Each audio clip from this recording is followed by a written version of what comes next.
ഇതെന്താ വന്ദേ ഭാരത് എക്സ്പ്രസ് ആണോ? ഒന്ന് പതുക്കെ നടക്കുന്നേ. അതൊന്നും പറ്റില്ല. വിനയന്റെ മുത്തച്ഛ എന്നുള്ള വിളി കേൾക്കാൻ കൊതിയാവുന്നു എനിക്ക്. എത്ര ദിവസമായി അവന്റെ ശബ്ദം തന്നെ കേട്ടിട്ട്. ആ കാര്യത്തിൽ ഞാനാ ഭാഗ്യവാൻ.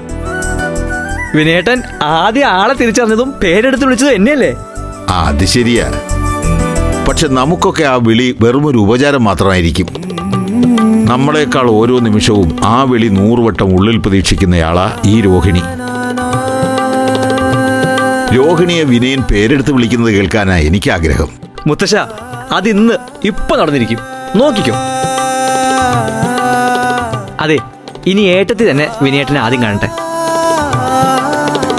അപ്പോ ഇഷ്ടത്തോടെ ആ പേര് വിളിക്കുന്നത് നമുക്കും കേൾക്കാലോ. ഏട്ടത്തി, വാലോർക്ക്, ഞങ്ങൾ പിന്നാലെ അകത്ത് കയറുന്നുള്ളൂ.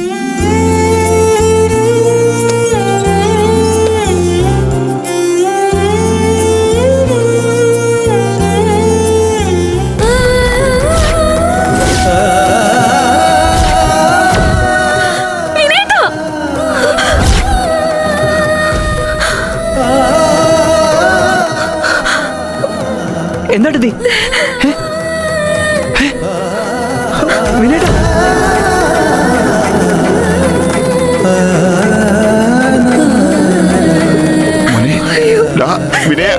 വിനേട്ടാ,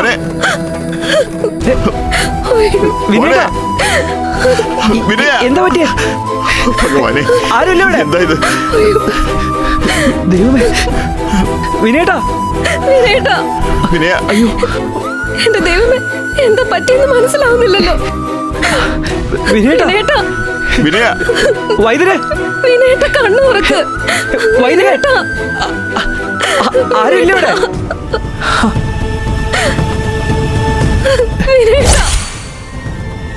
വിനേട്ടാ, അധികം അനക്കണ്ട, പതുക്കെ. മരുന്ന് കൊടുത്തപ്പോൾ തളർന്നുപോയതാണ്. പ്രഷർ കൂടിയാൽ ഇങ്ങനെ വരും ചിലപ്പോ. പക്ഷെ വൈദ്യരെ, വിനേട്ട ഇന്നലെ ഞങ്ങൾ വരുമ്പോ ഇങ്ങനെയൊന്നും ആയിരുന്നില്ല. നല്ല സ്മാർട്ടായിരുന്നു. അത് ഇന്നലെ അല്ലേ? ഇപ്പോ സ്ഥിതി പഴയതിലും മോശമായി. പക്ഷെ അതെങ്ങനെ സംഭവിക്കും? ഇന്നലെ ചന്തുവിനെ പേരെടുത്ത് വിളിച്ചതല്ലേ, എന്നിട്ട് ഇന്നിങ്ങനെ ആവൂന്ന് പറഞ്ഞാൽ? ചെറിയ മാറ്റം ഉണ്ടായിരുന്നത് ശരി തന്നെയാണ്. പക്ഷേ എല്ലാ മാറ്റവും സ്ഥായി ആവണമെന്നില്ല. ചിലപ്പോഴൊക്കെ എല്ലാവർക്കും ഇങ്ങനെ ഉണ്ടാവാറുണ്ട്. നേരത്തെ നല്ല മാറ്റം ഉണ്ടെന്ന് പറയുന്നതും ഇവിടത്തെ ചികിത്സ കൊണ്ട് തന്നെയല്ലേ? നാളെ ഇനിയും ഇതിനേക്കാൾ വലിയ മാറ്റം ഉണ്ടാവാം. പക്ഷേ ഇപ്പോ സ്ഥിതി വളരെ മോശമാണെന്ന് കരുതിയാൽ മതി. ഏട്ടത്തി കരയാതിരിക്കുക, എല്ലാം ശരിയാവും. അതെ, എല്ലാരും കൂടി ഇവിടെ ഇങ്ങനെയൊന്നും സങ്കടപ്പെട്ടൊരു കാര്യമില്ല. തൽക്കാലം നിങ്ങളൊന്ന് പുറത്തേക്ക് നിൽക്കൂ, ഞാൻ അങ്ങോട്ട് വരാം. പുറത്തേക്ക് നിൽക്കൂ. മോള് വാ, വാ മോളെ. കുടുംബങ്ങളിൽ കൂട്ടുകൂടിയ 10 വർഷങ്ങൾ.